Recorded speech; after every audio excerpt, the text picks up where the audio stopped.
Live show దేశవ్యాప్తంగా ఉత్కంఠగా ఎదురుచూస్తున్న ఎన్నికల ఫలితాలు ఎల్లుండి వెలువడబోతున్నాయి. ఇప్పటికే ఎగ్జిట్ పోల్స్ వచ్చేసాయి. అయితే ఒక్కో సంస్థ సర్వే ఒక్కో రకంగా ఉండడంతో ఎగ్జిట్ పోల్స్ ఫిగర్స్ కి ఎగ్జాక్ట్ పోల్ ఫిగర్స్ కి చాలా డిఫరెన్స్ కనిపిస్తోంది. సర్వేలు ఎగ్జిట్ పోల్స్ లో శాంప్లింగ్ సైజ్ ఎంత అసలు? దీని మీద ఇప్పుడు పెద్ద డిబేట్ నడుస్తోంది. ఒపీనియన్ పోల్స్ సర్వేలకు ఎగ్జిట్ పోల్స్ కు మధ్య ఎందుకు తేడా ఉంటుంది అనేది ఇప్పుడు చర్చ. ఇక ఏపీ విషయానికి వస్తే పోస్టల్ ఓట్లు ఎటుపడ్డాయి, ఏ ప్రాతిపదికన వైసీపీకి ఎడ్జ్ ఉంటుందనేది చాలా ఉత్కంఠగా మారుతోంది. తటస్థంగా ఉన్న ఓటర్లు అసలు ఎటు మొగ్గు చూపారనేది కూడా ఇప్పుడు చాలా క్యూరియాసిక్ విషయం. అసలు ఓటర్లు ఎన్నికలకు 6 నెలల ముందే ఎటువైపు ఉండాలో మైండ్లో డిసైడ్ అవుతారా? తెలుగువారికి హంగ్ అసలు అలవాట్లేదు. మరి ఈసారి అవకాశం ఉందా? ఈ అంశాల మీదే మనతో మాట్లాడటానికి విశ్లేషణ అందించేందుకు ప్రొఫెసర్ నాగేశ్వర్ ఎన్టీవీ స్టూడియోలో ఉన్నారు. గుడ్ ఈవినింగ్ నాగేశ్వర్ గారు. నాగేశ్వర్ గారు, చాలా ఉత్కంఠగా చూశారు, చాలా క్యూరియాసిక్గా చూశారు ఎగ్జిట్ పోల్స్. సో కానీ కొత్త సస్పెన్స్ని క్రియేట్ చేశాయి. ఓవరాల్గా చూసుకుంటే గనక నేషనల్ ఎగ్జిట్ పోల్ ఏజెన్సీస్ అన్నీ కూడా తిరిగి ఎన్డీఏకే పట్టం కట్టబోతుంది. 3వ సారి మోడీ ప్రధాని కాబోతున్నారు. అసలు మోడీ విజయ రహస్యం ఏంటి?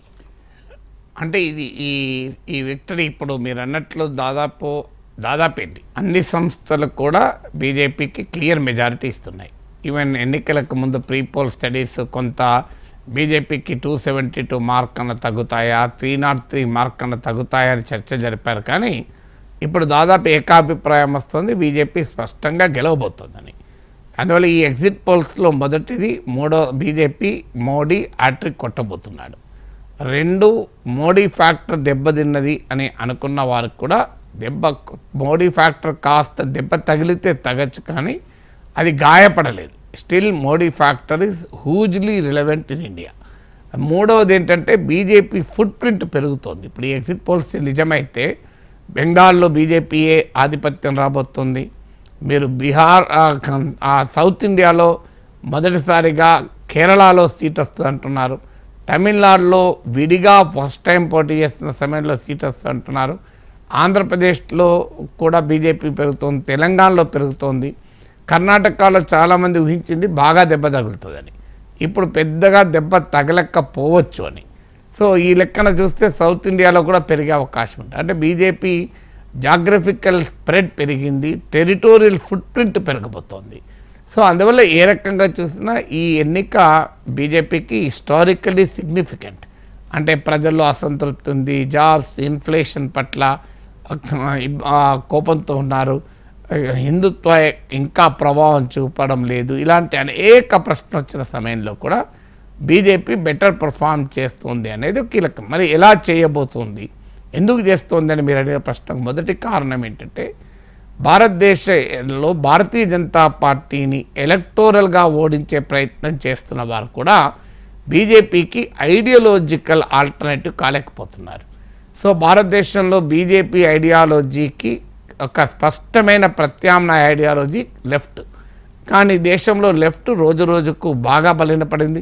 ఈ ఎగ్జిట్ పోల్స్ ప్రకారం కూడా బెంగాల్లో లెఫ్ట్కి సీట్లు వచ్చేది లేదు, కేరళలో కూడా 1 సీటు 2 సీట్లకు మించి రాదు అనేది ఈ సర్వేలు చెప్తున్నది.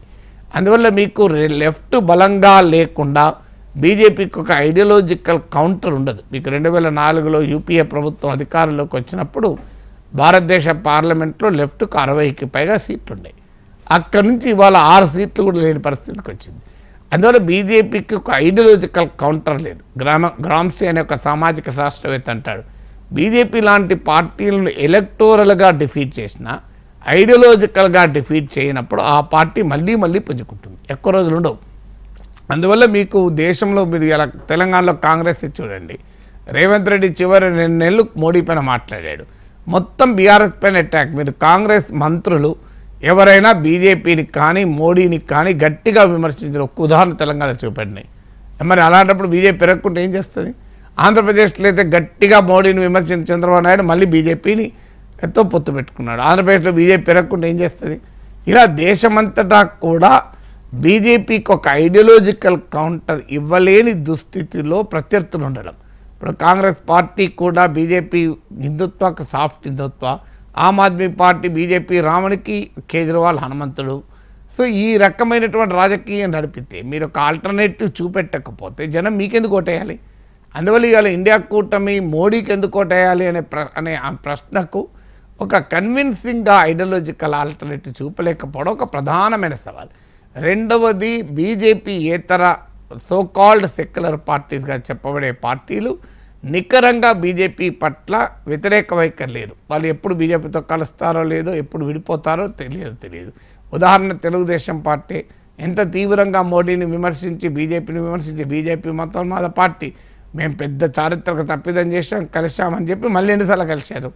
సో రేపు బీఆర్ఎస్ కలవదన్న గ్యారంటీ ఏమున్నది, ఇంకో పార్టీ కలవదన్న గ్యారంటీ.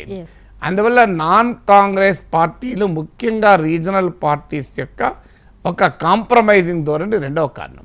మూడవది భారతదేశ ఎన్నికలు ప్రెసిడెన్షియల్ ఎదిగాయి.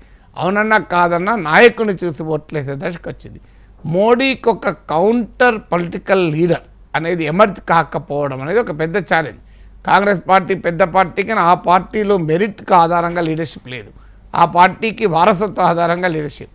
బీజేపీ లాగా ఎవరు ఎన్నికల్లో గెలిచి చూపెట్టి వాళ్ళ సత్తా చూపెడితే నాయకుడు, మోడీ వట్టిక నాయకుడు కాలే కదా, ఆకాశం దిగిరాలే.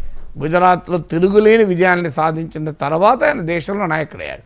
కానీ కాంగ్రెస్లో ఆ అవసరమే లేదు, ఏ సక్సెస్ అవసరం లేదు కదా, నువ్వు మేనేజ్మెంట్ కోటాలో వచ్చేస్తాడు. సో అందువల్ల మేనేజ్మెంట్ కోటాలు వచ్చే వరకు ఆ టాలెంట్, ఆ మెరిట్ అనేది, మేనేజ్మెంట్ కోటాలు ఉన్న వాళ్ళు కూడా కొంతమంది మెరిట్ చూపెడతారు, కానీ ఆ మెరిట్ చూపలేని పరిస్థితి వచ్చినప్పుడు ఇదొక సమస్యగా మారుతుంది. తర్వాత బీజేపీతో సమానమైన ఆర్గనైజేషన్ లేకపోవడం. నీకు బలమైన ఆర్గనైజేషన్ లేకుండా రాజకీయ పార్టీలు బీజేపీని ఎదుర్కోలేవు. మీరు ఇప్పుడు ఈ ఎన్నిక 2014-19తో పోలిస్తే కాస్త అపోజిషన్కు ట్రాక్షన్ వచ్చిన నిజం. ఈవెన్ ఇప్పుడు చూస్తున్న ఎగ్జిట్ పోల్స్ రిజల్ట్స్ కూడా ఎంతో కొంత అపోజిషన్కు పెరుగుతాయంటున్నారు, కానీ టూ లిటిల్ పెరిగేది. అందువల్ల ఒక ఆర్గనైజేషనల్ ఎఫర్ట్ లేకుండా, ఒక బలమైన నిర్మాణం లేకుండా మీరు బీజేపీకి ప్రాంతీయ పార్టీలు ఎక్కువ విజయం సాధించగలుగుతున్నాయి కాంగ్రెస్తో. కారణం ఏంటంటే అక్కడ ప్రాంతీయ పార్టీలకు ఎంతో కొంత ఆర్గనైజేషన్ ఉండడం వల్ల ఎదుర్కోగలుగుతుంది. అందువల్ల కాంగ్రెస్ పార్టీ ఆర్గనైజేషనల్గా రివైవ్ కాకుండా, లేదు మరో జాతీయ పార్టీ ఆర్గనైజేషనల్గా ఒక ఆల్టర్నేటివ్ లేకుండా బీజేపీని ఓడించడం అనేది చాలా పెద్ద సమస్య. తర్వాత ఇంకొక ముఖ్యమైన అంశం ఏంటంటే, భారత రాజకీయాల్లో మీకు సంకీర్ణ రాజకీయాలు అనివార్యమైతే ప్రజలు ఆహ్వానిస్తారు తప్ప బలమైన నాయకత్వం కావాలి, ఒక సుస్థిరమైన ప్రభుత్వం కావాలని కోరిక కూడా ఉంటుంది. అందువల్ల మీకు యూపీఏ ప్రభుత్వం అధికారంలోకి వచ్చినప్పుడు కాంగ్రెస్కు 150-160 సీట్లు, సెకండ్ టైం అధికారంలో కాంగ్రెస్కు 200 సీట్ల పైగా వచ్చాయి. అందువల్ల ఇవాళ ప్రతి ఒక్క మనిషికో 50 సీట్లు వస్తాయంటే ప్రజలు యాక్సెప్ట్ చేయరు. మళ్ళీ కాంగ్రెస్ పార్టీ ఒక 150 సీట్లు 200 సీట్లు తెచ్చుకొని ఈ కూటమికి నేను ఇరుసులాగా పనిచేస్తానంటేనే ప్రజలు విశ్వాసం పొందుతారు. లేదంటే మీరు 10 మంది 20 మంది కలిసి మనసు 10 సీట్లు వేసుకొని నేను అధికారంలోకి వస్తా అంటే జనం యాక్సెప్ట్ చేస్తాను రెడీగా లేదు. అందువల్ల ఇలాంటి అనేక ఫ్యాక్టర్స్ వల్ల బీజేపీ తిరుగులేని శక్తిగా ఇవాళ ఎమర్జ్ కాగలిగింది, మూడోసారి గెలవగలుగుతుంది ప్రపంచంలో. ఇప్పుడు రేపు ఎన్నికలయ్యాక G7 మీటింగ్స్ ఉన్నాయి, మోడీ పోబోతున్నాడు. అక్కడ G7కి వచ్చే నాయకులందరూ ఇవాళ ఎన్నికల్లో గెలుస్తామా తలకా పట్టుకుంటున్నారు. బైడెన్ ట్రంప్ చేతుల్లో ఓడిపోతారన్న వార్తలు వస్తున్నాయి. రిషి సునక్ బ్రిటన్లో ఎన్నికలు జూలై 4న బ్రిటన్లో మోస్ట్ ప్రాబబ్లీ ఓడిపోతాడు, కన్జర్వేటివ్ పార్టీ. ఈవెన్ రిషి సునకే ఎంపీగా గెలవడం కష్టం అంటున్నారు. కెనడాలో జస్టిన్ ట్రూడో గ్యారెంటీగా ఓడిపోబోతున్నాడు. సో అందువల్ల G7 దేశాల్లో ముఖ్యమైన 3 దేశాలు అమెరికా, అలాగే మీకు కెనడా, బ్రిటన్లో ప్రభుత్వాలు ఎగిరిపోతున్నాయి. ఇప్పుడు ఆహ్వానితుడిగా ఇండియాని ఇన్వైట్గా పిలుస్తున్నట్లున్నారు. మోడీ పోతే ఇప్పుడు మోడీ, బైడెన్ ఒకవైపు నుంచి, ట్రూడో ఒకవైపు నుంచి, మీకు రిషి సునక్ ఒకవైపు నుంచి, ఆ G7 తర్వాత చూసుకుందాం కానీ నువ్వు ఎట్లా గెలిచినావు మాకు కూడా ఐడియా చెప్పు, కొద్దిగా మాకేమైనా చెప్పు, మేము ఎట్లా గెలవాలి అని మోడీ వెనకాల పడే సూచనలు కనబడుతున్నాయి. ఓకే నాగేశ్వర్ గారు, ప్రధాన ప్రతిపక్షాలు రాజ్యాంగం ఉండదు మోడీ వస్తే అని పెద్ద ఎత్తున ప్రచారం చేశాయి. దేశ చరిత్రలో రాజ్యాంగం చుట్టూ తిరిగినటువంటి ఎన్నికలు ఏవైనా ఉన్నాయంటే ఈ 2024 ఎన్నికలే. మోడీ వస్తే రాజ్యాంగం ఉండదా? రాజ్యాంగం ప్రమాదంలో పడుతుందా? ఏమైనా కాంట్రవర్సీ ఎజెండాస్ ఉంటాయా? అంటే కాంట్రవర్సీ ఎజెండా లేకుండా బీజేపీ ఉండదు. మీకు బీజేపీకి ఏంటంటే భారత రాజ్యాంగంతో సీరియస్ ఐడియాలజికల్ డిఫరెన్సెస్ ఉన్న ఏకైక పార్టీ. భారతదేశంలో ఏ రాజకీయ పార్టీకి కూడా రాజ్యాంగంతో సీరియస్ ఐడియాలజికల్ డిఫరెన్సెస్ లేవు. వారు రాజ్యాంగం అమల్లోకి వచ్చాక మొదట్లో ఆర్ఎస్ఎస్ పై నిషేధం కూడా ఉండే. రాజ్యాంగాన్ని ఆమోదించకపోతే మా ఒక మెయిన్ స్ట్రీమ్ పాలిటిక్స్ చేయలేము గనక బీజేపీ భారత రాజ్యాంగానికి లోబడి ఉంది, కానీ రాజ్యాంగానికి మౌలికంగానే బీజేపీ వ్యతిరేకం. మీకు మన బీజేపీ ఆర్ఎస్ఎస్ అగ్రనేతల రచనలు చదవండి, మీకు చాలా క్లియర్గా అర్థమవుతుంది. ఫండమెంటల్ డిఫరెన్సెస్ ఉన్నాయి వాళ్ళు. అందువల్ల ఇప్పుడు ఉన్న అవసరాల రీత్యా వాళ్ళు కొంత ఆ డిఫరెన్సెస్ బయట పట్టకపోవచ్చు. వాళ్ళ డిఫరెన్స్ ఏంటంటే మొదలు సెక్యులరిజాన్ని యాక్సెప్ట్ చేయరు. అందుకే మీరు మొదటి నుంచి కూడా సెక్యులరిజం పైన అటాక్, ఇది మొదట్లో రాజ్యాంగం రాసినప్పుడు లేదని, అసలు సెక్యులర్ అవసరం ఏంటని, ఇది మెయిన్ అటాక్. అందువల్ల వాళ్ళ ఎజెండాలో బహుశా ఉండే అవకాశం ఉంది, రాజ్యాంగంలోని సెక్యులర్ అన్న పదాన్ని మేము తొలగిస్తాం. సెక్యులర్ సోషలిస్ట్ ఈ రెండింటికి బీజేపీ ఐడియాలజికల్గా వ్యతిరేకం. సో అందువల్ల ఈ రెండు పదాలు భారత రాజ్యాంగం రాసిన రోజు లేవు. 42nd కాన్స్టిట్యూషన్ అమెండ్మెంట్ ఎమర్జెన్సీలో చేసిన రాజ్యాంగ సవరణ ద్వారా చేర్చబడ్డాయి. కానీ భారత సుప్రీంకోర్టు ఎస్ఆర్ బొమ్మాయి కేసులు ఇచ్చిన తీర్పులో అది అంతర్లీనంగా రాజ్యాంగానికి ఉన్న స్వభావమే ఈ 42nd కాన్స్టిట్యూషన్ అమెండ్మెంట్ కేవలం ఎక్స్ప్లిసిట్ చేసింది, ఇంప్లిసిట్గా ఉన్నదాన్ని అన్నారు. అందువల్ల సెక్యులర్ అన్న పదం ఉన్నా లేకపోయినా Indian constitution is inherently secular అన్నది సుప్రీంకోర్టు తీర్పు. అందువల్ల బహుశా ఎందుకంటే ఒకసారి మధ్యలో ఒక అడ్వర్టైజ్మెంట్, సెంట్రల్ గవర్నమెంట్ అడ్వర్టైజ్మెంట్ ఇస్తే అందులోకి సెక్యులర్ సోషలిస్ట్ పదాలు లేవు. అందువల్ల ఈసారి మోస్ట్ ప్రాబబుల్ అవకాశం ఏంటంటే సెక్యులర్ సోషలిస్ట్ అన్న పదాలు తొలగించే ప్రయత్నం చేయొచ్చు, అదొక ఎజెండా. ఇక అలాగే యూనిఫామ్ సివిల్ కోడ్ ఒక మిగిలిన ఎజెండా. ఇప్పుడు బీజేపీకి ఆల్రెడీ ఆర్టికల్ 370 అయిపోయింది, రామ్ మందిర్ అయిపోయింది. అందువల్ల యూనిఫామ్ సివిల్ కోడ్ను ఎజెండా అమిత్ షా ఎన్నికల చివరిలో కూడా ఆ మాట అన్నాడు. మొదట్లో అనలేదు. మొదట్లో ఎందుకు అనలేదంటే ట్రైబల్ ఏరియాస్లో ఓట్లు పోతే అనలేదు. ఎందుకంటే అనేక tribal parties organisations uniform civil కోడ్కు విరుద్ధం, వాళ్ళు వ్యతిరేకం. అందుకే బీజేపీ స్వర్గీయ ఎంపీ అయినటువంటి సుశీల్ కుమార్ మోడీ నాయకత్వంలో పార్లమెంటరీ స్టాండింగ్ కమిటీ ట్రైబల్ ఏరియాస్ను యూనిఫామ్ సివిల్ కోడ్ నుంచి ఎగ్జాంప్ట్ చేయాలని కూడా కోరాడు. అందువల్ల ట్రైబల్స్లో ఉండే వ్యతిరేకత కారణాలు ఎన్నికల చివరి వరకు చెప్పలేదు. ఆల్రెడీ ఉత్తరాఖండ్ నుంచి అస్సాం వరకు ప్రభుత్వాలు యూనిఫామ్ సివిల్ కోడ్ తెస్తున్నాయి. అందువల్ల most probably uniform civil code ఒక ఎజెండాగా ఉంటుంది. తర్వాత ఈసారి మాకు 400 వస్తే పాక్ ఆక్రమిత కశ్మీర్ పీఓకేని తీసుకొస్తామని అమిత్ షా అన్నాడు. 400 సీట్లకు పీఓకే ఏం సంబంధం లేదు. కావాలంటే పీఓకే మీద 400 సీట్లు వచ్చింది, that is a diplomatic decision, that is a foreign policy decision. అయితే ఈ థర్డ్ టర్మ్లో దాని గురించి ఎక్కువ మాట్లాడతారు, కానీ బహుశా ఏ చర్య ఉండదు. దీని మీద ఎక్కువ మాట్లాడి రెచ్చగొట్టే అంటే ప్రయత్నం చేస్తారు. నాలుగవది ఫెడరల్ వ్యవస్థకు బీజేపీ వ్యతిరేకం. మీరు బీజేపీ ఆర్ఎస్ఎస్ నేతల వ్యాసాలు చదవండి, వారు క్లియర్గా ఒప్పుకోరు. ఎందుకంటే ఏకీకృత దేశంగా ఉండాలి అని అంటారు. అంటే భారతదేశం ఒక యూనిటరీ స్టేట్గా ఉండాలన్నది బీజేపీ విధానం. వాళ్ళ పార్టీ కూడా అలాగే ఉంటుంది మీకు. అందువల్ల ఒక్క ఏక కమాండ్లో నడుస్తుంది. ఇప్పుడు మోడీ అమిత్ షా తలుచుకుంటే ఏదైనా బీజేపీలో జరిగిపోతుంది కదా. సో అందుకల్లా ఫెడరలిజానికి ఇప్పటికే దెబ్బతీసే పని గవర్నర్ల ద్వారా ప్రతిపక్ష ప్రభుత్వాలు దెబ్బతీయడము, ఫైనాన్షియల్ పవర్స్ రాష్ట్రాల పవర్స్ తగ్గించి కేంద్రానికి ఎక్కువ వనరులు సమకూర్చడము, ఇలాంటివి ఆల్రెడీ జరుగుతున్నాయి. ఇది ఇంకా ఎక్కువ పెరుగుతుంది. మీరు రాబోయే కాలంలో చూడండి, బీజేపీకి తిరుగులేని మెజార్టీ వచ్చాక రాష్ట్రాల ఆర్థిక వనరులు ఇంకా ఎఫెక్ట్ అవుతాయి. మీకు డీలిమిటేషన్ లాంటి వివాదాస్పద అంశాలు ముందుకు వస్తాయి. దాని ఫలితంగా సౌత్ ఇండియాకు పొలిటికల్ రిప్రజెంటేషన్ తగ్గించే ప్రయత్నం జరుగుతుంది. ఎందుకంటే ఆర్థిక విషయాల కంటే అసలు ప్రాంతీయ పార్టీల మనుగడ ఉంటుందా? ప్రాంతీయ పార్టీల మనుగడ మీకు ఆ విషయానికి వస్తాను. మీకు సౌత్ ఇండియాకు పొలిటికల్ మార్జినలైజేషన్ పెరుగుతుంది. ఎందుకంటే బీజేపీకి సౌత్లో పెనెట్రేట్ అయినా నార్త్లో బీజేపీ బలం. అందువల్ల సౌత్ ఎప్పుడు కూడా బీజేపీకి క్రెడిబుల్ కాదు. సో అందువల్ల మీకు జనాభా ప్రాతిపదికగా డీలిమిటేషన్ చేస్తే సౌత్ ఇండియా యొక్క పొలిటికల్ రిప్రజెంటేషన్ చాలా దెబ్బతింటుంది. తర్వాత మీరు అన్నట్లు వన్ నేషన్ వన్ ఎలక్షన్ తెస్తారు గ్యారంటీగా. అది ఆల్రెడీ అమిత్ షా ప్రకటించారు. అదే జరిగితే మీకు ప్రాంతీయ పార్టీల మనుగడ ప్రశ్నార్థకమవుతుంది. ఎందుకంటే పార్లమెంట్ ఎన్నికలు అసెంబ్లీ ఎన్నికలు ఒకేసారి జరిగినప్పుడు సాధారణంగా పార్లమెంట్ ఎన్నికల ఎజెండా ఒక రకంగా ఉంటుంది, అసెంబ్లీ ఎన్నికల ఎజెండా ఒక రకంగా ఉంటుంది. పార్లమెంట్ అసెంబ్లీ కాదు, సర్పంచ్ ఎన్నికలు కూడా ఒకేసారి జరుపుతారు. అప్పుడు సర్పంచ్ ఎన్నికకు కూడా పుల్వామా బాలాకోట్ల ఆధారంగా ప్రజలు ఓట్లు వేస్తారు తప్ప మా గ్రామంలో మంచిగా ఉన్నాయా రోడ్డు ఉన్నాయా ఆధారంగా ఓటేయరు. సో అందువల్ల ఈ రకమైన వన్ కంట్రీ వన్ ఎలక్షన్ అనేది పెరుగుతుంది. తర్వాత మీకు భారతదేశ ఎకానమీలో ఒక పెద్ద మార్పు ఈ 10 ఏళ్ళలో వచ్చింది.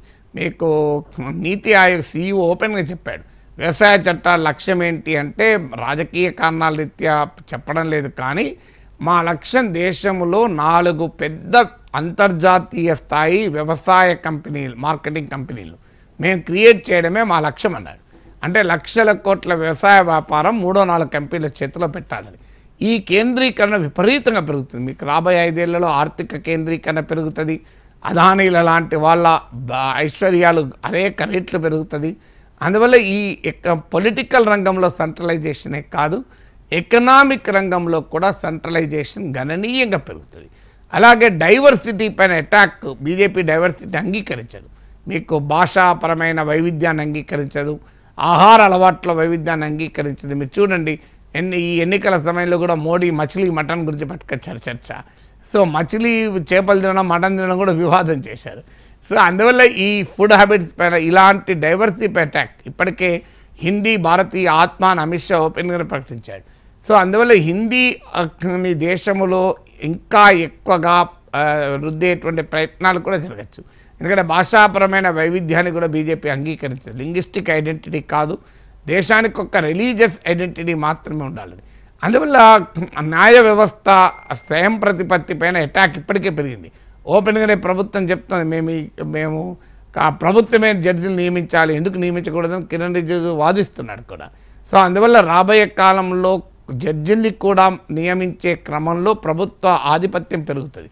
సో అందువల్ల ఇలాంటి అనేక మౌలికమైన రాజ్యాంగ మార్పులు ఈ 5 ఏళ్ల కాలంలో రావచ్చు కనుక ఖచ్చితంగా ఇది ఒక ఛాలెంజింగ్గా ఉంటుంది. ఈవెన్ మీకు ఫ్రీడమ్ ఆఫ్ ఎక్స్ప్రెషన్, ప్రశ్నించడం అన్ని దేశద్రోహంగా, ప్రశ్నించడాన్ని ధర్మద్రోహంగా, దైవద్రోహంగా చూసేటువంటి టెండెన్సీ కూడా విపరీతంగా పెరుగుతుంది. ఎందుకంటే ఇవన్నీ బీజేపీ యొక్క ఐడియాలజికల్ బేస్ ఆర్గ్యుమెంట్స్ కనుక వాటి ఇంప్లిమెంటేషన్ డెఫినెట్గా నెక్స్ట్ 5 ఇయర్స్లో అగ్రెసివ్గా ఉంటుంది. ఓకే, నెక్స్ట్ మిత్రపక్షాలు, ఎన్డీఏ మిత్రపక్షాలతో మోడీ వైఖరి ఎలా ఉండబోతుంది? మనం చూసాము 2019లో సింగిల్ లార్జెస్ట్ పార్టీగా అవతరించిన తర్వాత మిత్రపక్షాలు కొంత దూరం పాటించింది. మళ్ళీ ఇండియా కూటమి కట్టిన తర్వాత మళ్ళీ వాళ్ళందరినీ కూడా హక్కును చేర్చుకుంది. సో దట్ ఇప్పుడు ఎలా ఉండబోతుంది? అంటే సింగిల్ లార్జెస్ట్ పార్టీ కాదు, వాస్తవంగా సొంతగా మెజారిటీ. సింగిల్ లార్జెస్ట్ పార్టీని ఎప్పుడంటామంటే మెజారిటీ లేనప్పుడు సింగిల్ లార్జెస్ట్ పార్టీ. కానీ 2014లోనే 282 సీట్స్ వచ్చాయి బీజేపీకి. 272 వస్తే మెజారిటీ 282 వచ్చాయి. 2019కి వచ్చేసరికి 303 వచ్చాయి. మీకు అందుకే ఈ 10 ఇయర్స్లో మీరు కనుక చూసుకుంటే మీకు బీజేపీతో ట్రావెల్ చేసిన మిత్రపక్షాలు చాలా దూరమయ్యాయి. ఆంధ్రప్రదేశ్లో తెలుగుదేశం దూరమైంది, ఒరిస్సాలో బిజు జనతాదళ్ 2009 వరకు ఎన్డీఏలో ఉండే తర్వాత దూరమైంది. శిరోమణి అకాలీదళ్ 1996 నుంచి 2020 వరకు ఉండే శిరోమణి అకాలి దూరమైంది. బిజు జనతాదళ్ 1997 నుంచి 2009 వరకు ఉండే, అది దూరమైంది. అలాగే మీకు మధ్యలో జేడీయూ దూరమై మళ్ళీ వచ్చింది. సో అందువల్ల బీజేపీ మిత్రపక్షాల శివసేన దూరమైంది. మీరు దేశం మొత్తం మీద చూడండి, ఈ 10 ఏళ్లలో బీజేపీకి మిత్రులు దూరమైందే కనబడుతుంది. ఏడీఎంకే తమిళనాడులో దూరమైంది. అయితే ఇటీవల లాస్ట్ 1 ఇయర్లోనే మళ్ళీ వీళ్ళని దగ్గరకు తీసుకునే ప్రయత్నాలు బీజేపీ మొదలుపెట్టింది. కారణం ఏంటంటే మొదటిసారి 2014 కన్నా 2019 కన్నా 2024 ఎలక్షన్స్లో బీజేపీ మొదటిసారిగా ఈ 10 ఏళ్లలో మొదటిసారిగా బీజేపీ కాక తగిలింది, ఒక ఛాలెంజ్ తగిలింది, ఒక ఉలిక్కిపాటు వచ్చింది. ఆ ఉలిక్కిపాటు రావడంతోనే మళ్ళీ మిత్రులు కలుపుకుంది. అందులో భాగంగానే ఎన్డీఏలోకి తెలుగుదేశాన్ని తీసుకొచ్చారు, ఆర్ఎల్డీని తీసుకొచ్చారు, జేడీఎస్ను తీసుకొచ్చారు. శిరోమణి అకాలీదళ్, బిజు జనతాదళ్ గురించి ప్రయత్నాలు జరిగాయి, కానీ ఆ ప్రయత్నాలు ఫలించలేదు. అందువల్ల బీజేపీ రాబోయే కాలంలో బలపడుతున్న కొద్దీ బీజేపీ యాటిట్యూడ్ టువర్డ్స్ అలైస్ అనేది డిమాండింగ్గా ఉంటుంది. అంటే మిత్రపక్షాలు అడిగేది ఏముండదు, బీజేపీ ఇచ్చింది తీసుకోవాలి, బీజేపీ చెప్పింది చేయాలి తప్ప. బీజేపీ నెక్స్ట్ లెవెల్ ఏముంటుందంటే మిత్రపక్షాల బేస్ కూడా తాను క్యాప్చర్ చేయాలని చూస్తుంది. మీరు దేశంలో మీరు లెక్క తీయండి, బీజేపీతో కలిసి ఏ పార్టీ అయినా బలపడిన ఒక్క ఉదాహరణ చెప్పండి. మీకు బీజేపీ మిత్రులుగా ఉండి బలహీనపడ్డ పార్టీల ఉదాహరణ చెప్తాను. మహారాష్ట్రలో శివసేన బలహీనపడిందా లేదా బీజేపీతో కలిసాక? బీహార్లో జనతాదళ్ యునైటెడ్ బలహీనపడిందా లేదా? జనతాదళ్ సెక్యులర్ ఒక ఎన్నికల్లో లాభపడచ్చు, కానీ ఓవరాల్గా 15 ఏళ్ళ పీరియడ్ తీసుకుంటే బలహీనపడిందా లేదా? మీరు చూడండి, బీజేపీతో అకాలీదళ్ మిత్రపక్షం బలహీనపడిందా లేదా? తమిళనాడులో అన్నాడీఎంకే మిత్రపక్షం బలహీనపడిందా లేదా? సో బీజేపీతో మిత్రపక్షాలుగా ఉన్న ఏ పార్టీ కూడా బలపడలేదు. కానీ బీజేపీ దూరమైన నవీన్ పట్నాయక్ బలపడ్డాడు మీరు గమనిస్తే. సో అందువల్ల బీజేపీకి ఉన్న స్వభావ రీత్యా మిత్రుడా శత్రువు సంబంధం లేదు. తన పార్టీ పెరుగుదల కొరకు వారు తీవ్రంగా కృషి చేస్తారు, తప్పని కూడా చెప్పలేదు. That is part of the strategy కదా. తెలుగుదేశాన్ని డెవలప్ చేయడం, ఏడీఎంకేని డెవలప్ చేయడం, జేడీయూని డెవలప్ చేయడం, జేడీఎస్ని డెవలప్ చేయడం బీజేపీ పని కాదు కదా. బీజేపీని బీజేపీ చేసుకుంటుంది. అందువల్ల మీరు చూడండి, ఆంధ్రప్రదేశ్ లాంటి పార్టీలో కూడా బీజేపీ చాలా అసర్టివ్గా ఉంటుంది. ఎట్ ద కాస్ట్ ఆఫ్ తెలుగుదేశమైన పెరగడానికి వెనకాడదు. సో అందువల్ల రాబోయే కాలంలో మిత్రపక్షాల పట్ల ఇప్పుడు ఉన్నటువంటి కన్సిలియేటరీ అప్రోచ్ భవిష్యత్తులో ఉండకపోయేదానికి ఎక్కువ అవకాశాలు ఉన్నాయి. నాగేశ్వర్ గారు, తెలుగు రాష్ట్రాలు స్పెషల్లీ దక్షిణాది మీద మోడీ వైఖరి ఎలా ఉండబోతోంది? తెలంగాణలో గనక బీజేపీకి ఎంపీ స్థానాలు పెరిగితే ఎలా ఉంటుంది? అలాగే ఏపీ విషయానికి వచ్చేసరికి జగన్తో ఏ విధమైనటువంటి సంబంధాలు కొనసాగించే అవకాశం ఉంటుంది? అండ్ ఎగ్జిట్ పోల్స్కి సంబంధించి కూడా పోల్ శాంపిల్స్కి సంబంధించి నాగేశ్వర్ గారు, మనం నిన్న కూడా చాలా డెప్త్గా మాట్లాడారు మీరు ఎగ్జిట్ పోల్స్ మీద. సో అసలు ఇప్పుడు వస్తున్న ఎగ్జిట్ పోల్స్ని ఎగ్జాక్ట్ పోల్స్కి మధ్య ఎంత డిఫరెన్స్ కనిపిస్తుందంటే, మ్యాక్సిస్ టీడీపీ అండ్ వైసీపీ విషయానికి వస్తే, ఏపీ విషయానికి వస్తే ఓట్ షేర్ 13% డిఫరెన్స్ చూపిస్తుంది. అసలు ఇవి సత్యదూరంగా అనిపించట్లేదా? అసలు ఎలా విశ్వసించాలి ఈ ఫిగర్స్ని? సత్యదూరమా కాదా అని మనం విశ్వసించాల్సిన అవసరం లేదు, ఇంకో కొన్ని గంటల్లో తేలిపోతుంది కదా.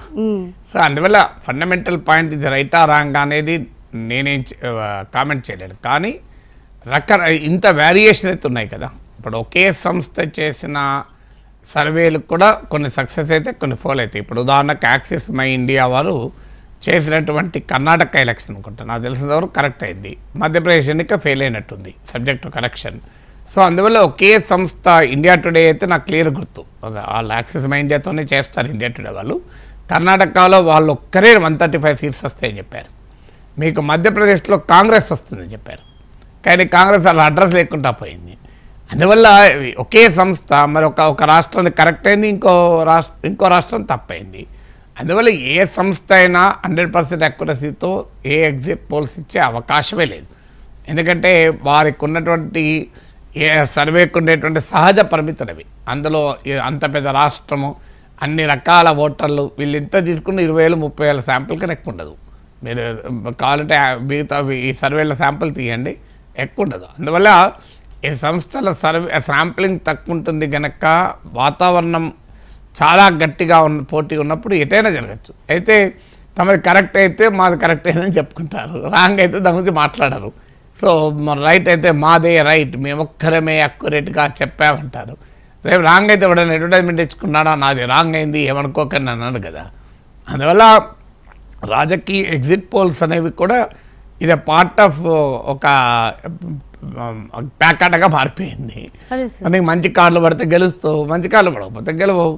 సో సమయానికి నీ జోకర్ పడిందా లేదా, నీకు కరెక్ట్గా కార్డులు పడ్డాయా లేదా. అఫ్కోర్స్ నీ టాలెంట్ కూడా ఉంటుంది కాదన్నా, అలాంటప్పుడు ప్యాకెట్లో కూడా టాలెంట్ ఉంటుంది కదా, ప్యాకెట్లో కూడా ఆడే టాలెంట్ ఉంటుంది.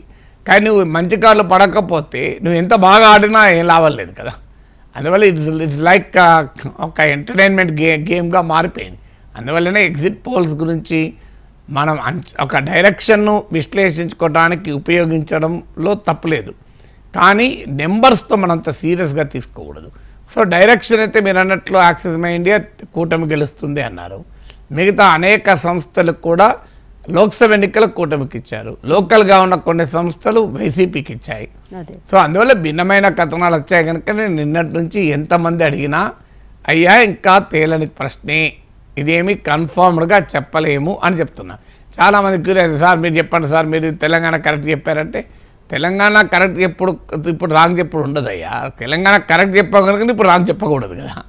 సో అందువల్ల ఆడ క్లారిటీ పిక్చర్ ఉంటే నేను చెప్పగలుగుతాను, పిక్చరే క్లారిటీ లేకపోతే ఎవరైనా ఏం చెప్పగలను.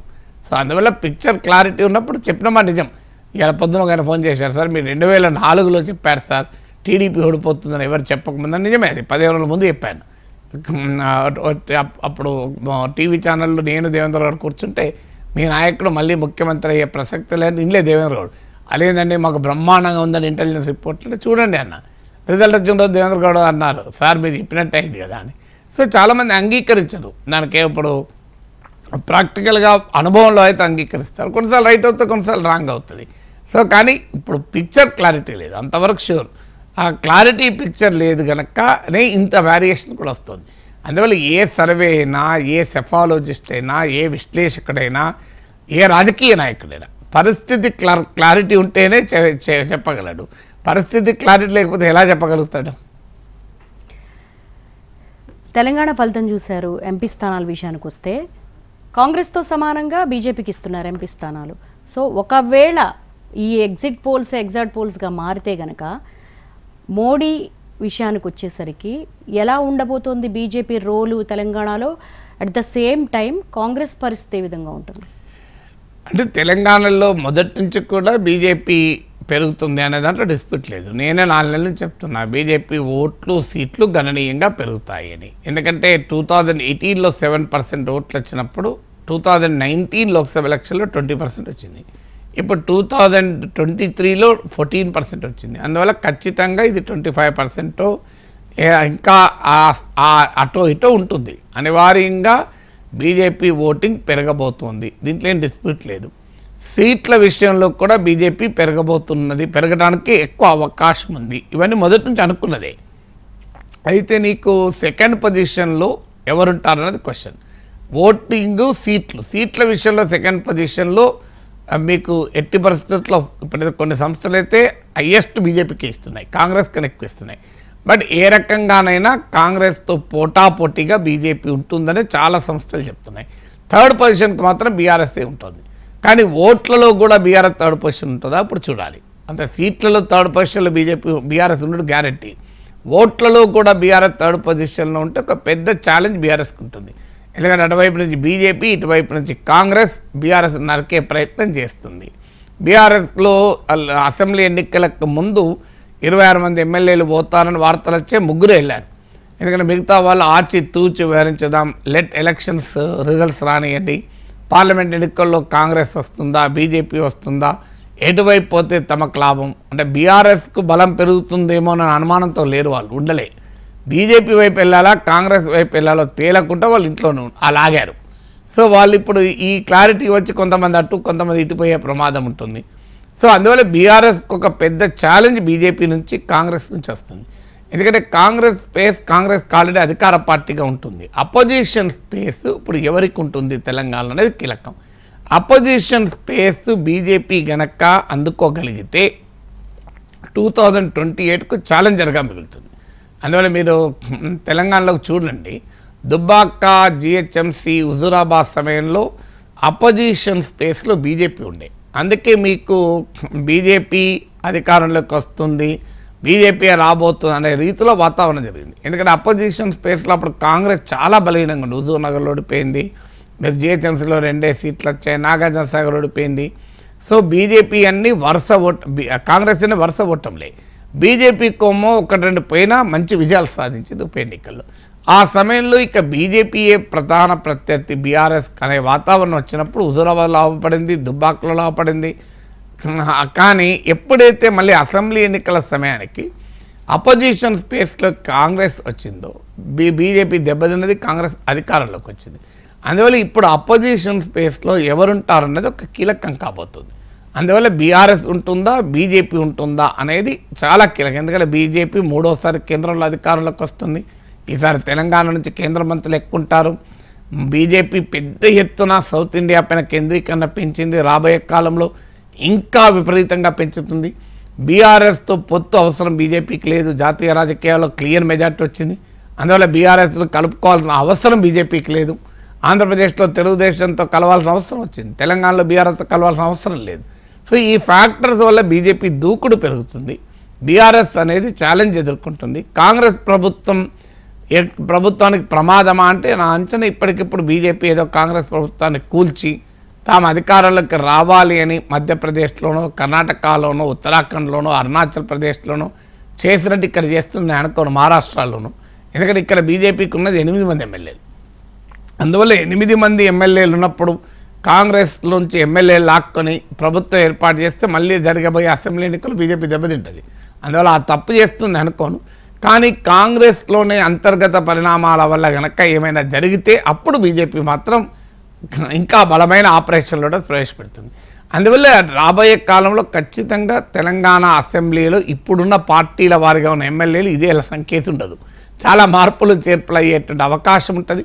కాంగ్రెస్ పార్టీకి ఒక పెద్ద ఛాలెంజ్, బీఆర్ఎస్ ఎదుర్కొన్నంత సులభంగా బీజేపీని ఎదుర్కోలేరు. ఎందుకంటే బీఆర్ఎస్ ఏమో యాంటీ ఇన్కంబెన్సీ ఉన్న పార్టీ, బీజేపీ ఏమో ప్రో ఇన్కంబెన్సీతో దేశంలో అధికారం ఉన్న పార్టీ. బీఆర్ఎస్తో పోలిస్తే ఒక బలమైన నాయకత్వం ఉంది, ఆర్గనైజేషన్ ఉంది, అన్నిటికీ మించి ఎమోషనల్ భావోద్వేగ రాజకీయాలు చేయగలిగే ఎజెండా, మతపరమైన విభజన తీసుకురాగలిగే సామర్థ్యం, ఇవన్నీ కూడా మానిటరీ రిసోర్సెస్, ఫైనాన్షియల్ రిసోర్సెస్ కూడా బీజేపీ బలమైంది, కేంద్ర సంస్థల చేతిలో ఉన్నాయి.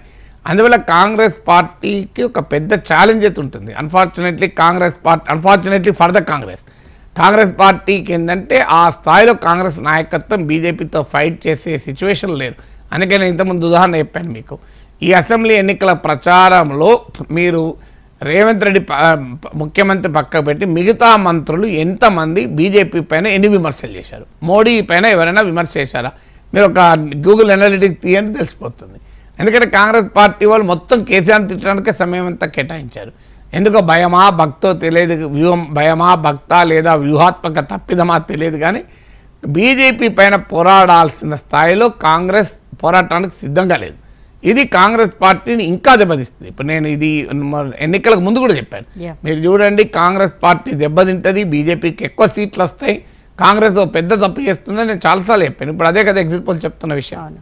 సౌత్ స్టేట్స్తో పోల్చుకుంటే స్పెషల్లీ తెలంగాణ విషయంలో ఎన్నికకు తన స్కోర్ పెంచుకుంటూ వెళ్తుంది బీజేపీ. ఇదే దూకుడు కొనసాగిస్తే టార్గెట్ 2028లో సాకారం అవుతుందా? లేదు, మీరు తెలంగాణ ఒక్కటే కాదు, సౌత్లో మీకు కర్ణాటకలో కూడా బీజేపీ 2009 నుంచి ప్రతి ఎన్నికలో బీజేపీ ఓటింగ్ పెరిగింది, మీకు సీట్లు పెరిగాయి. తమిళనాడులో ఓటింగ్ పెరుగుతోంది, ఇప్పుడు కేరళలో ప్రతి ఎన్నికలో ఓటింగ్ పెరుగుతోంది. అందువల్ల it's not Telangana specific phenomenon కాదు. ఆంధ్రప్రదేశ్లో మాత్రం మీరు అన్నది నిజం, రాష్ట్ర విభజన ఫలితంగా బీజేపీని కూడా ప్రజలు శిక్షించారు, ఇప్పుడు పొత్తు వల్ల పెరుగుతోంది. కానీ సౌత్లో మీరు కర్ణాటక, తెలంగాణ, తమిళనాడు, కేరళ ఈ 4 రాష్ట్రాల్లో కూడా బీజేపీ బలం పెరుగుతూనే ఉంది. సో అది ఏ స్థాయిలో ఎంత వేగంగా పెరిగిందన్నది పాయింట్ తప్ప, అఫ్కోర్స్ కేరళలో తమిళనాడుతో పోలిస్తే తెలంగాణలో చాలా వేగంగా పెరిగింది.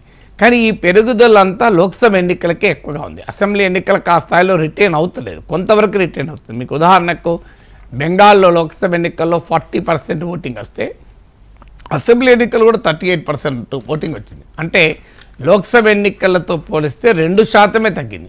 కానీ ఇక్కడ అలా కాదు కదా. ఇప్పుడు మీకు అసెంబ్లీ ఎన్నికలకు లోక్సభ ఎన్నికలకు 2019లో 13% తేడా ఉంది, 7-20 అంటే 1/3 వచ్చింది లోక్సభ ఎన్నికలతో పోలిస్తే. ఇప్పుడు తెలుస్తుంది మనకు అసెంబ్లీ ఎన్నికల్లో 14%, లోక్సభ ఎన్నికలకు ఎంత తేడా ఉంటుంది అని. సో ఈ తేడా మీకు బెంగాల్లో లేదు. అందుకే బెంగాల్లో అసెంబ్లీ ఎన్నికలు కూడా 77 సీట్లు తెచ్చుకొని ప్రధాన ప్రతిపక్షమైంది. సో అందువల్ల మీకు బెంగాల్ లాగా తెలంగాణలో కూడా అసెంబ్లీ ఎన్నికల్లో కూడా ప్రభావం చూపెడితే అప్పుడు ఛాలెంజ్ జరుగుతుంది. లోక్సభ ఎన్నికల్లో సహజంగానే బీజేపీకి ఎక్కువ సీట్లు వస్తుంటాయి. సో అందువల్ల బీజేపీకి ఎక్కువ సీట్లు వచ్చిన లోక్సభ ఎన్నికల్లో వచ్చినంత మాత్రాన సరిపోదు. ఎందుకంటే బీజేపీకి ఒక పెద్ద ఛాలెంజ్ ఏంటంటే నాయకత్వం లేదు, స్థానిక నాయకత్వం లేదు. అందుకే అప్పటికప్పుడు పార్టీకి వచ్చిన స్పాట్ అడ్మిషన్లు జరిగాయి. సో నాయకత్వం లేదు, నాయకత్వంలో ఐక్యత లేదు. బీజేపీలో 3 నాయకులు ఉంటాయి, 5 గ్రూపులు ఉంటాయి రాష్ట్రంలో. అసలు రాష్ట్రంలో గందరగోళం, ఎవరు ఏం చేస్తున్నారో తెలియదు. సో మీరు ఏ బీజేపీ నాయకులను అడగని చెప్తారు, ఇది నేను చెప్పేది కాదు, విమర్శ కాదు. సో చాలా లీడర్షిప్ క్రైసిస్ ఉన్న పార్టీ తెలంగాణ బీజేపీ. అందువల్ల రాబోయే కాలంలో ఇవన్నిటిని అధిగమిస్తే ఖచ్చితంగా బీజేపీకి ఫ్యూచర్ ఉంటుంది. సో ఏపీ విషయానికి వస్తే లోక్సభ సీట్ల విషయంలో మేజర్ నేషనల్ ఎగ్జిట్ పోల్స్ అన్నీ కూడా కూటమి వైపే చూపిస్తున్నాయి. జగన్తో కటిఫ్ చేసుకుంటున్న బీజేపీ అంటే అదొకటే కాదు, మీకు కూటమికి ఎక్కువ ఎంపీ సీట్లు రావడం ఒక ఫ్యాక్టర్. రెండో ఫ్యాక్టర్ ఏంటంటే బీజేపీకి అవసరం లేని పరిస్థితి కూడా రావచ్చు. అంటే ఈ లోక్సభ ఎన్నికల్లో లోక్సభలో యాక్చువల్గా అయితే జగన్ మద్దతు ఎప్పుడూ అవసరం లేదు, కానీ రాజ్యసభలో మద్దతు ఉండే. రాజ్యసభలో జగన్ మద్దతు కీలకం ఉండే, అది ఇప్పుడు కూడా ఇంత తొందరగా మారదు. ఇప్పుడు తెలుగుదేశానికి ఒక్క సీటు కూడా లేదు రాజ్యసభలో, ఇప్పుడు 0 అయింది ఫస్ట్ టైం హిస్టరీలో. నాకు గుర్తున్నంత వరకు వైసీపీకి 11 మంది అయ్యారు. సో రేపు బీజేపీ అవసరం అనుకుంటే వైసీపీ రాజ్యసభ సభ్యులు లాగిపడేయచ్చు. తెలుగుదేశం వాళ్ళు 4 లాగిపడేది లేదా గతంలో. సో అందువల్ల వైసీపీ ఎంపీలను లాగిపడేయచ్చు ఒకవేళ, అదొక పాసిబిలిటీ ఉంది. రెండో పాసిబిలిటీ గతంలో లాగా లేదు, బీజేపీ బలం పెరిగింది రాజ్యసభలో కూడా. ఇప్పుడు దాదాపు దగ్గరికి వచ్చారు మెజారిటీకి, స్టిల్ మెజారిటీ లేదు కానీ దగ్గరికి వచ్చారు. అందువల్ల రిలేటివ్లీ 2019-2024 మధ్య కాలంతో పోలిస్తే జగన్ అవసరం లేదు. ఎందుకంటే అప్పుడు జగన్కి 22 మంది లోక్సభ సభ్యుల మద్దతు, రాజ్యసభల మద్దతు. ఇది తగ్గినప్పుడు బీజేపీ ఎలా వ్యవహరిస్తుంది? డెఫినెట్గా జగన్తో అవసరం లేనప్పుడు కూడా జగన్ పట్ల బీజేపీకి ఏమీ ఐడియాలజికల్ ప్రేమ లేదు కదా. బీజేపీకి ఏ రాజకీయ పార్టీతో ఐడియాలజికల్ ప్రేమ ఉండదు. పొలిటికల్గా అసలు ఐడియాలజికల్ మిత్రపక్షమైన శివసేనని దూరం చేసుకున్నది కదా. బీజేపీ ఇది హిందుత్వానే, శివసేన హిందుత్వానే. అయినా రాజకీయ ఎన్నికల అవసరాల కొరకు శివసేన దూరం కాలేదా? అందువల్ల డెఫినెట్గా ఆంధ్రప్రదేశ్లో జగన్తో అవసరం లేకపోతే జగన్ పక్క పెడుతుంది, చంద్రబాబు నాయుడుతో అవసరం లేకపోతే చంద్రబాబు నాయుడు కూడా బీజేపీ పక్కన పెడుతుంది. మీరు చూస్తుండండి, ఏం పెట్టలేదా ఉద్ధవ్ ఠాక్రే పక్కన. సో అందువల్ల అఫ్కోర్స్ శివసేన నాకు ముఖ్యమంత్రి కావాలని అడిగితే పక్కకు పెట్టచ్చు. ఆ మేడకైతే నితీష్ కుమార్ను నూరుజల్ల నీళ్ళు దాగించడం లేదా? నేను ఇంతకుముందు చెప్పినట్లు బీజేపీ వైఖరి ఒకటే ఉంటుంది, తన పెరుగుదలకు అనుగుణమైన వైఖరే తీసుకుంటుంది. అంతే తప్ప ఏదో ఒక పార్టీ మీద ప్రత్యేక ప్రేమో ప్రత్యేక కోపంతో బీజేపీ వ్యవహరించదు. ఓకే, కొన్ని ఎగ్జిట్ పోల్ సర్వేస్ అన్నీ కూడా వైసీపీకి ఎడ్జ్ ఇస్తున్నాయి, కొన్నేమో కూటమికి ఇస్తున్నాయి. ఇవన్నీ పక్కన పెడితే 4వ తారీఖు ఏంటనేది తేలిపోతుంది. కానీ ఆంధ్రప్రదేశ్ రాజకీయాల్లో పవన్ కళ్యాణ్ ఫ్యాక్టర్ని ఎలా చూడాలి? నేను చాలా రోజుల నుంచి కూడా చెప్తున్నాను, మ్యాన్ ఆఫ్ ద సిరీస్ ఎవరో తేలాలి, కానీ మ్యాన్ ఆఫ్ ద మ్యాచ్ అయితే పవన్ కళ్యాణ్ అని. ఎందుకంటే ఈ ఎన్నిక ఈ స్థాయిలో రసవత్తరం కావటానికి, ఉత్కంఠ కావటానికి, కాంపిటేటివ్ కావటానికి పొలిటికల్గా కారణం పవన్ కళ్యాణ్. అందువల్ల డెఫినెట్గా పవన్ కళ్యాణ్ ఒకవేళ కూటమి గెలిస్తే పవన్ కళ్యాణ్కు ప్రియారిటీ ఇవ్వకపోతే అది ఏ రకమైన రాజకీయ పరిణామాలకు దారితీస్తుందో చెప్పలేము. ఎందుకంటే బీజేపీ క్లియర్గా టీడీపీ కన్నా పవన్ కళ్యాణ్, చంద్రబాబు కన్నా పవన్ కళ్యాణ్ వైపే ఉంటుంది. మీకు మోడీ అటెండ్ అయిన బహిరంగ సభల్లో మీరు చూడండి కావాలంటే జెస్చర్స్, పవన్ పట్ల మోడీ ఎలా వ్యవహరించాడు, టీడీపీ నాయకుల పట్ల ఎలా వ్యవహరించాడో మీరు స్టేజ్ మీద చూడండి, నాకు అర్థమవుతుంది. ఎందుకంటే నరేంద్ర మోడీ ప్రత్యేకత ఏంటంటే ఆయన చాలా విషయాలు ఏది మెసేజ్ ఎక్కడ ఎప్పుడు ఎలా ఇవ్వాలో అలా మెసేజ్ ఇచ్చిపోతాడు. మామూలుగా ఉండదు, ఏదో మిగతా రాజకీయ నాయకులకు కాదు. సో అందువల్ల మోడీ పవన్ కళ్యాణ్ పట్ల ఓపెన్గా ప్రయారిటీ చూపెట్టిన సందర్భాలు మనకు చాలా కనబడతాయి. అందువల్ల ఎందుకంటే బీజేపీకి ఏంటంటే జనసేన మద్దతుతో రాష్ట్రంలో ఒక బలమైన శక్తిగా ఎదగాలన్నది బీజేపీ లక్ష్యం. అంటే ఎందుకు బీజేపీ సంతగా ఆ స్థాయి లేదు కనుక. రేపు సంతగా స్థాయి అయినప్పుడు పవన్ కళ్యాణ్ కూడా పక్క పెడుతుంది, తర్వాత సంగతి. యాజ్ ఆఫ్ టుడే అవసరం లేదు. అందువల్ల ఖచ్చితంగా వితిన్ ద కూటమి జనసేనకు బీజేపీ ఎక్కువ ప్రియారిటీ ఇస్తుంది. అందువల్ల టీడీపీ పైన ఏ రకమైన ప్రెషర్ ఉంటుంది అదనేది టీడీపీకి సొంతగా అధికారం వస్తుందా, ఒకవేళ అధికారం ఫస్ట్ వస్తుంది, అది మొదటి క్వశ్చను. అధికారం ఒకవేళ వచ్చినా సొంతగా అధికారం వస్తుందా, బీజేపీ జనసేన మద్దతుతో అధికారం వస్తుందా? మద్దతుతో అధికారం వచ్చినప్పుడు Pavan Kalyan more influential leader అవుతాడు. అంటే 140 సీట్లు అంటే 100 కూడా రావంటారా? అంటే అదే 100 సీట్లు వస్తే టీడీపీకి 100 సీట్లు వస్తాయి. టీడీపీకి 100 సీట్లు వస్తే అది వేరు, 100 కాదు అనేది ఈవెన్ 90 వస్తాయి. సో టీడీపీకి 90 కన్నా తక్కువ వచ్చినప్పుడు జనసేన బీజేపీతో కలవాలి. అప్పుడు there can be any demand. నాతో జీవీ నరసింహరావు నాకు ఇచ్చినట్లు చెప్పాడు, కుమారస్వామి ఫార్ములా ఉండొచ్చు, అంటే మాకే ముఖ్యమంత్రి పదవి అడగచ్చని. ముఖ్యమంత్రి కాబట్టి ఉప ముఖ్యమంత్రి పదవి అడగచ్చు. చాలా పరిణామాలు అయితే రాష్ట్రంలో జరుగుతాయి. మీకు బీజేపీ అసర్టివ్గా ఉంటుంది, జనసేనతో కలుపుకొని ఉంటుంది. ఎందుకంటే సెంట్రల్ లీడర్షిప్ డైరెక్షన్లో బీజేపీ నడుస్తాయి. స్టేట్ లీడర్షిప్లో చంద్రబాబు నాయుడు అనుకూలరు వ్యతిరేకులు ఉన్నమా నిజం. ఇప్పుడు బీజేపీలో టికెట్ వచ్చిన వాళ్ళంతా చంద్రబాబు నాయుడు అనుకూలు అనేది కూడా నిజం. కానీ కేంద్ర బీజేపీ ఇలా ఉండదు. ఎలక్షన్ అయినాక కేంద్ర బీజేపీకి చంద్రబాబు నాయుడు అనుకూలం వ్యతిరేకం ఉండదు, బీజేపీ అనుకూలమే ఉంటుంది కేంద్ర బీజేపీకి. సో అందువల్ల బీజేపీ ప్రెషర్ వితిన్ ద కూటమి పెరిగే అవకాశం ఉంటుంది. పవన్ కళ్యాణ్కు బీజేపీ ప్రియారిటీ పెరుగుతుంది. పవన్ కళ్యాణ్కు ప్రజల్లో కూడా ఇలా తెలుగుదేశం ఒకవేళ అధికారంలోకి వస్తే సింగిల్ మోస్ట్ కారణం చంద్రబాబు నాయుడు కన్నా కూడా పవన్ కళ్యాణ్ కారణం. ఒక కారణం జగన్మోహన్ రెడ్డి సొంత స్వయంకృత అపరాధాలు ఒకవేళ ఓడిపోతే, వాళ్ళు టీడీపీ వస్తే. కానీ అన్నిటికన్నా ముఖ్యం పవన్ కళ్యాణ్ టీడీపీతో పొత్తుకు ముందుకు రాకపోతే, వైసీపీ వ్యతిరేక ఓటు చీలకూడదన్న నరేటివ్ కనుక లేకపోతే, మీరు చంద్రబాబు నాయుడు ఈ లోకేష్లు ఎన్ని సభలు పెట్టినా అధికారం వచ్చే క్వశ్చన్ లేదు. అది మీకు క్లియర్గా కనబడుతుంది కదా రాజకీయాలు. అందువల్ల డెఫినెట్గా Pavan Kalyan will be the hero. అసలు ఒకవేళ కూటమి అధికారంలోకి రాకపోయినా ఈ ఎన్నికను ఈ స్థాయికి తీసుకొచ్చిన నాయకుడు పవన్ కళ్యాణ్ గారికి ఆయన మ్యాన్ ఆఫ్ ద మ్యాచ్ ఇవ్వాల్సిందే. Yes, let us wait and see. ఫైనల్గా తెలుగు వాళ్ళకి అసలు తెలుగు రాష్ట్రాల్లో చూసుకుంటే స్పెషల్లీ ఆంధ్రప్రదేశ్ రాజకీయంలో హంగ్ అనేది అలవాట్లేదు తెలుగు వాళ్ళకి. ఈసారి ఏమైనా అవకాశాలు ఏమైనా కనబడుతున్నాయి? అసలు హంగ్ ప్రసక్తే లేదు. హంగ్ ఎందుకు వస్తుందండి? హంగ్ బైలెటరల్ అంటే రెండు పార్టీల మధ్య బైపోలార్గా ఉన్నప్పుడు హంగ్ స్కోపే ఉండదు. హంగ్ ఎప్పుడు వస్తుంది? మల్టీపోలార్ ఉంటే వస్తుంది. అంటే ముక్కోణ పోటీలు, చతుర్ముఖ పోటీలు, బహుముఖ పోటీలు ఉంటే హంగ్ వస్తుంది. కంప్లీట్గా కూటమి ఒకవైపు, వైసీపీ ఒకవైపు ఉన్నప్పుడు హంగ్ అనే ప్రసక్తే లేదు కదా. చాలామంది ఏంటంటే హంగ్ అర్థం కాక టీడీపీ గనక మ్యాజిక్ ఫిగర్స్ అంతగా రాకపోతే, అంటే 88 సీట్లు వస్తే అధికారం, టీడీపీకి 88 రాకపోతే దాన్ని హంగ్ అనుకుంటారు. కాదది. అది హంగ్ ఎప్పుడవుతుందంటే ఎవరికి మెదట్లవుతుంది. TDP, BJP, Janasena prepoll కోalition. Hung ఎట్లా అవుతుంది అది? సో ప్రీపోల్ కోalition హంగ్ అనరు. సో అందువల్ల చాలామంది హంగ్ అనే పదం ఎందుకు వాడుతున్నారంటే టీడీపీకి సొంతగా 88 రాకపోతే హంగ్ అని భావిస్తున్నారు. కానీ అది దట్ ఈజ్ నాట్ హంగ్. అందువల్ల ఒక పార్టీకైనా ఒక ప్రీపోల్ కోalitionకైనా మెజారిటీ వస్తే హంగ్ అనరు. అందువల్ల ఇప్పుడు మీకు వైసీపీకి, టీడీపీ నాయకత్వం కూటమికి తప్ప 170 సీట్లు వేరే వాళ్ళకి ఏమొస్తాయి? కాంగ్రెస్కి ఒక్క సీట్ రాదు, ఇంకెవరికి ఒక కమ్యూనిస్టులకు ఒక్క సీట్ రాదు. మరి వచ్చేది ఎవరికి? ఇంకెవరు లేరు కదా అక్కడ. హంగ్ ఎలా వస్తుంది? ఇప్పుడు లాస్ట్ టైం 175 అసెంబ్లీ సీట్లు ఉన్నాయి. వేరే పార్టీలు ఎవరు ఉన్నారా? టీడీపీ, వైసీపీ ఉంది. వైసీపీ 151, 23 టీడీపీకి, 1 జనసేనకు వచ్చింది. ఆ ఒక్కటి కూడా, ఒక్క మెంబర్ కూడా వైసీపీలో చేరాడు. పోనీ ఇప్పుడు ఆ అవకాశం లేదు, జనసేన కూటమిలో ఉంది కనుక. పోనీ 2014లో ఈ 3 పార్టీలు కాక ఏమైనా ఉన్నాయా? TDP, BJP, YCP. అందువల్ల 2014 అయినా 2019 ఈ 3 పార్టీలే కదా. ఇప్పుడు జనసేన 4 పార్టీలు, ఎందుకంటే 2014లో జనసేన పోటీ చేయలేదు కనుక. అందువల్ల హంగ్ అనే అవకాశం లేదు. 3 పార్టీల కూటమి ఒకవైపు, వైసీపీ ఇంకోవైపు ఉండగా హంగ్ ఎక్కడిది? 170 వేళ ఎవరికి ఒక్క సీటు కూడా వచ్చే అవకాశం లేదు కదా.